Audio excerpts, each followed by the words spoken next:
Hello good morning दोस्तों। आप सभी का बहुत बहुत स्वागत है हमारे यूट्यूब चैनल गोल पीएचडी आर्ट चैनल। जी हाँ, गोल पीएचडी आर्ट चैनल में आप सभी का बहुत बहुत स्वागत है।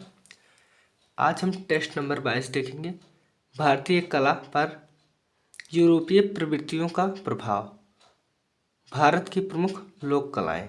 ठीक है, तो चलिए शुरू करते हैं। प्रश्न नंबर 1, भारत में प्रभाववादी प्रवृत्ति का सर्वप्रथम परिचय किसने दिया? तो ये दिए थे जे ऑफ आर्ट कॉलेज के निर्देशक सोलोमन। दूसरा, प्रभाववादी कला ने कैसे रंगों का प्रयोग किया? तो ये आपका जो है इसमें आपका सही रहेगा अमिश्रित। तीसरा नंबर, भारत के प्रथम घनवादी कलाकार कौन थे? तो भारत के जो प्रथम घनवादी कलाकार थे वो कौन थे बताइए? तो वो आपके थे NS बेंद्रे जी थे। ठीक है, हाँ अब हम आगे बढ़ते हैं। देखिए क्वेश्चन नंबर 4, रणवीर सिंह बिष्ट के जल रंग से बने दृश्य चित्र किस वाद से प्रभावित थे? तो रणवीर सिंह बिष्ट जो है ये आपके किस वाद से थे? तो ये बताइए आपके किस वाद से थे? बिल्कुल हाँ, सही ऑप्शन इसका आपका है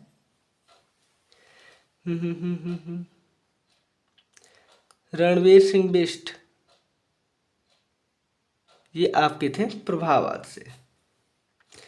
उसके बाद है देखिए मूर्तिकला में डीपी राय। देखिए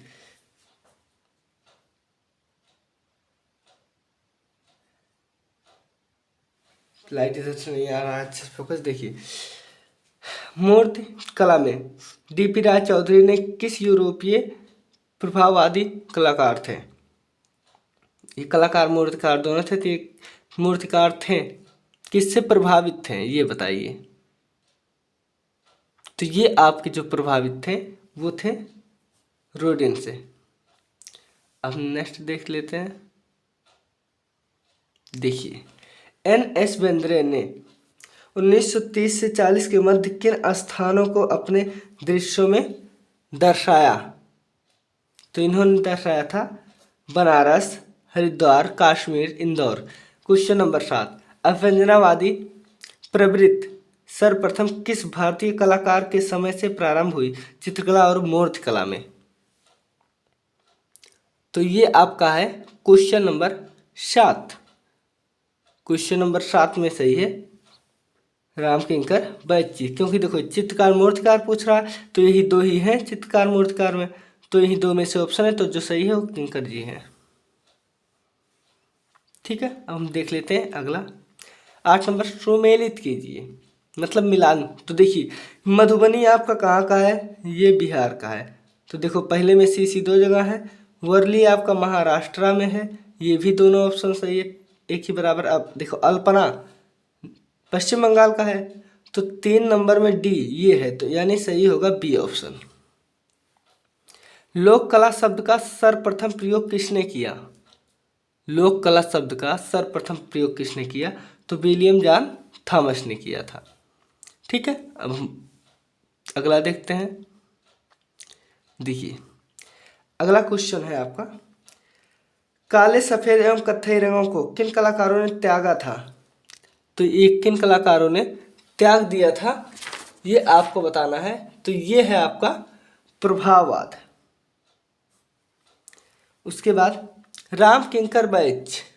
ठीक है, जी हाँ, देखिए राम किंकर बैच ने किस प्रभाववादी कलाकार से प्रभावित थे? तो ये देगा से प्रभावित थे। फॉक शब्द किस भाषा में है? तो फॉक शब्द आपका किस भाषा में बताइए? फॉक शब्द आपका इंग्लिश में है। फॉक मतलब होता है लोक कला। लोक कला में पशु पक्षी का चित्रण किस दृष्टि से किया गया है बताइए? तो ये मांगलिक दृष्टि से किया गया है। ठीक है दोस्तों, बिल्कुल। अब हम देखते हैं अगला क्वेश्चन। चलिए अगला क्वेश्चन देखिए आपका क्या है, 14 नंबर। कौन प्रभाववादी चित्रकार है? कौन प्रभाववादी चित्रकार है? तो ये सभी हैं। कलाकार जब बाह्य रूप की अपेक्षा, कलाकार जब बाह्य रूप की अपेक्षा करके विषय वस्तु के प्रति निजी भावनाओं को व्यक्त करता है, तो कौन सी कला होती है? बताइए। जब देखिए, जब ये किसी की बात ना माने, ठीक है, अपने आप की करे, किसकी? अपने आप की करे, तो समझ जाओ आराम से कि ये जो है 15 नंबर, बिल्कुल, तो ये अति यथार्थवादी है, ये भैया किसी का नहीं मानते। ठीक है, अगला देखते हैं हम। देखिए, लोक कला का प्रारंभ माना जाता है, तो ये प्रागैतिहासिक काल से माना जाता है। ठीक है, इसके बाद है लोक कला के प्रमाणिक उल्लेख एवं नमूने किस शताब्दी में मिले हैं? ठीक है, ये किस शताब्दी में मिले हैं? तो ये 19वीं शताब्दी में मिले हैं। ऑप्शन में 19वीं शताब्दी नहीं है, इसलिए हम 20 लगा देते हैं, लेकिन रहेगा 19वीं ही शताब्दी। ठीक है, आप समझे रहिए। इसके बाद देखिए है क्या है, इसके बाद है अव्यंजनावादी प्रवृत्ति का जन्म स्थान कहाँ है? मतलब अव्यंजनावादी जो है या अव्यंजनावाद कहाँ पर चला था? तो ये आपका चला था, बताइए कहाँ पर? हाँ, तो ये आपका चला था फ्रांस में, अव्यंजनावादी। ठीक है, अब हम अगला देख लेते हैं। Question number 19। जमुना देवी किस लोक कला से संबंधित है? जमुना देवी, तो आपकी जो जमुना देवी संबंधित है, ये आपकी मधुबनी से। पानी के ऊपर रंगोली बनाई विश्व की पहली महिला कलाकार, तो वंदना जोशी जी हैं। ये लो, नीचे आगे भी गया। रंगोली को Guinness book of world record तक पहुंचाने वाली पहली महिला कौन थी, जिन्होंने सिंगापुर में यह रिकॉर्ड 2003 में बनाया? तो ये थी आपकी वंदना जोशी। देखिए ऊपर ही है ना, तो हाँ, तो वही है। ठीक है, हम अगला देख लेते हैं। नेक्स्ट देखिए 22 नंबर। रविन्द्रनाथ टैगोर की प्रारंभिक कृतियों में से कौन सी प्रवृत्ति दिखाई देती है? ये बच्चों के जैसे ही बनाते थे। किसके? ये बच्चों के जैसे बनाते थे, अव्यंजनावादी। ठीक है, अब हम अगला प्रश्न देख लेते हैं। देखिए,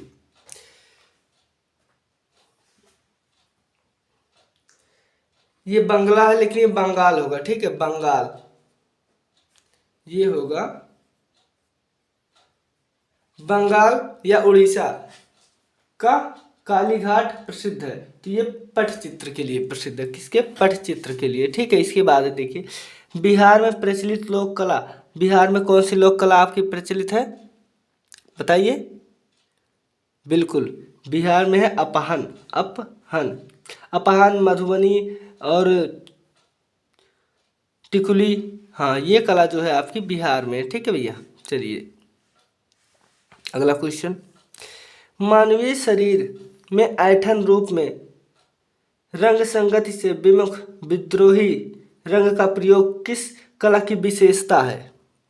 25 नंबर, तो ये आपका है अव्यंजनावादी, ऐसे ही बनाते थे। ठीक है, अब इसके बाद है देखिए, जब ग्लैडस्टोन सोलोमन ने प्रभाववादी प्रवृत्ति का भारत में परिचय दिया, तो उस समय वह किस संस्था के निर्देशक थे?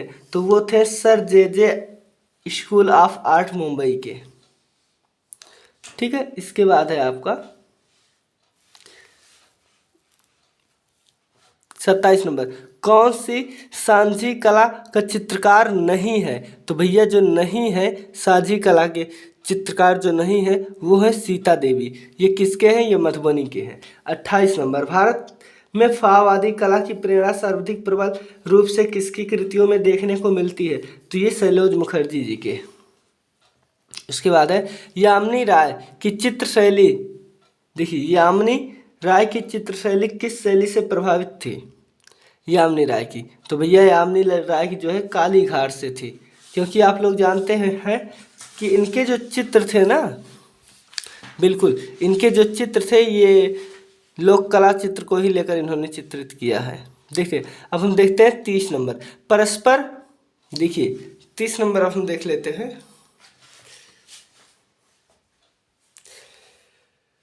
परस्पर आच्छादित ज्यामितीय तलों एक साथ कई कोणों से देखे गए विरूपित संयुक्त रूप से किस वाद के लक्षण है? 30 नंबर। तो ये आपके किस वाद के लक्षण है पूछ रहा है ना, तो ये आपका सही है इसमें घनवाद के। ठीक है, अगला हम देखते हैं 31 नंबर। 1950 ईस्वी में लगभग संश्लेषणात्मक घनवादी प्रयोग किसने किए? 50 में बताइए किसने किए थे? तो इसमें किए थे आपके एन.एस. बेंद्रे। देखिए कौन कौन था, एन.एस. बेंद्रे जी थे और रामकिंकर बैट जी थे और गगनेंद्र नाथ जी थे। ठीक है, सुमेलित कीजिए। चलिए देखिए सुमेलित कीजिए। कलमकारी आंध्र प्रदेश से है, तो देखो पहले में सी कहाँ है, दो में है, कंफ्यूजन है। और अफसोन रखना देख लेते हैं, ये उत्तर प्रदेश की है। अब देखो तीसरे नंबर में बी ये है, चलो ये भी ठीक है, ये मिल गया। बाबूजी का फल राजस्थान से चौथे नंबर में ए इसी में है, तीसरे में, तो सही ऑप्शन रहेगा आपका तीसरा। ठीक है, ऐसे ही मिलाया जाता है दोस्तों, आप लोग तो जानते ही हो, स्मार्ट हैं सभी स्टूडेंट हमारे। चलिए देखिए गगनेंद्र के घनवादी चित्र किस तरह के हैं? तो ये स्याही बनाते थे। ठीक है, स्याही में ही बनाते थे शुरुआत में। अनिलनाथ टैगोर के भाई हैं। देखिए फिर आगे आपका सुमेलित कीजिए। जब आता है क्वेश्चन तो बहुत मजा आता, लेकिन जब नहीं आता तो मजा नहीं आता। तो देखिए आपका जगदम्बा देवी, ये आपको इन्हें अवार्ड मिला था 1975 में, दुलारी देवी को मिला था 2021 में। बस अब इन्हीं दोनों से मिला लो। देखो चौथे में बी कहाँ है, तो दो में है, लेकिन हाँ चौथे में बी दो में है, पहले नंबर पर डी, तो ये इसमें हो जाएगा सही आंसर पहला। हो गया ना। हाँ अब देखिए 35 नंबर। जॉर्ज किट किससे प्रभावित होकर 1940 ईस्वी में लगभग घनवादी चित्र बनाया था? तो पिकासो से। ठीक है, घनवाद का नाम आ गया तो पिकासो आ गए। ठीक है, देखते हैं सांझी कला किस पर की जाती है? तो भूमि पर की जाती है भैया। रामकिंकर बैच घनवाद से कब प्रभावित हुए बताइए? तो ये 1940 में हुए थे। इसके बाद है स्वतंत्रता के पश्चात सभी भारतीय कलाकार प्रमुख रूप से विश्लेषणवादी घनवाद से प्रभावित रहे। तो सबसे पहले जो थे वो जहांगीर साबावाला जी थे। इसके बाद है अगला नंबर है आपका शांति निकेतन में अल्पना की जननी किसे माना जाता है? तो ये गौरी देवी हैं, ये अनिलनाथ टैगोर की बहन है। ठीक है, सिस्टर है। चलिए हम अगला देख लेते हैं। देखिए रेखात्मक तथा अलंकारिक अभिव्यंजना किन कलाकारों के चित्रों में दिखाई देती है? यानी कि रेखा और अलंकारिक किसके है? तो ये भैया है यामिनी राय और लक्ष्मण पे के। ठीक है, किसके हैं? यामिनी राय जी के हैं और आपके लक्ष्मण पे जी के हैं। उसके बाद है आपका 41 नंबर। देखिए 41 नंबर क्या कह रहा है? वह गौण कलाकार जिसने मध्य प्रदेश के विधानसभा भवन तथा भारत भवन के गुंबद का चित्रकारी किया था। तो ये थे जनगण सिंह श्याम। ठीक है, अगला है आपका 1950 के लगभग के.जी. सुब्रमण्यम ने किस प्रवृत्ति को अपनाया था? तो इन्होंने अपनाया था घरवाद को। ठीक है, हाँ बिल्कुल। अब हम नेक्स्ट देख लेते हैं अगला 43 नंबर। वह दो भारतीय कलाकार कौन है जो तांत्रिक के लिए विशेष महत्व रखते हैं? देखो यहाँ है नहीं पूछ रहा, केवल महत्व रखते हैं। तो जो महत्व रखते हैं दोस्तों वो है डी। ठीक, क्योंकि ये महत्व रखते हैं, ये इस स्वाद के हैं नहीं। ठीक है, बिल्कुल। अब हम देख लेते हैं अगला क्वेश्चन।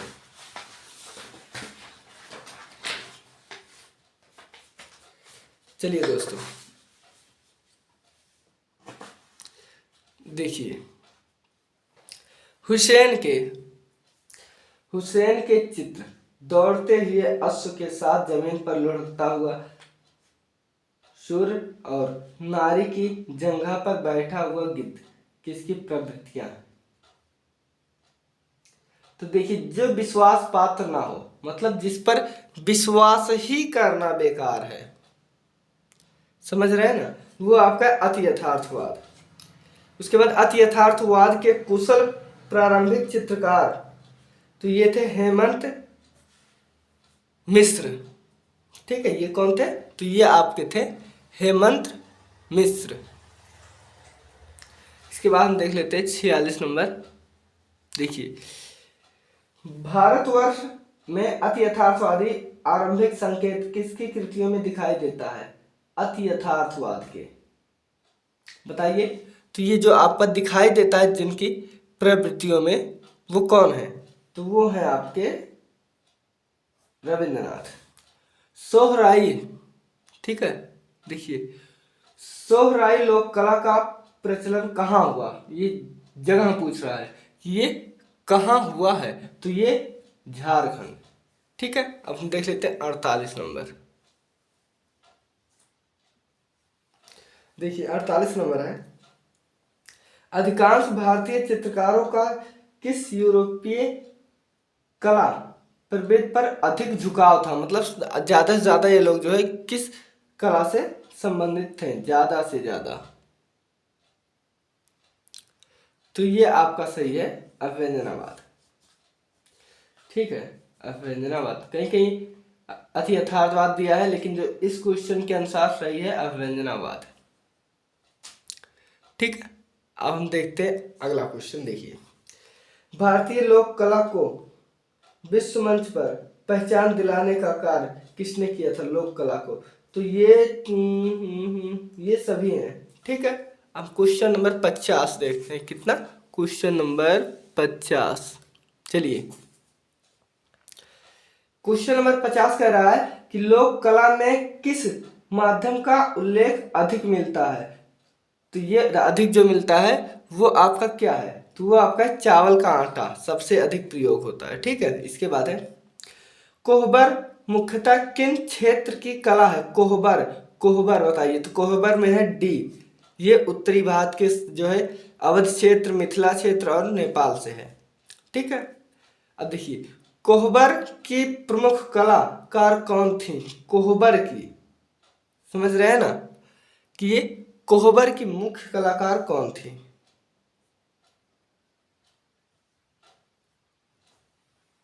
कोहबर कहाँ की कला है बताइए। देखिए, कोहबर आपकी जो है ये कला है उत्तर प्रदेश की। कहाँ की? उत्तर प्रदेश की।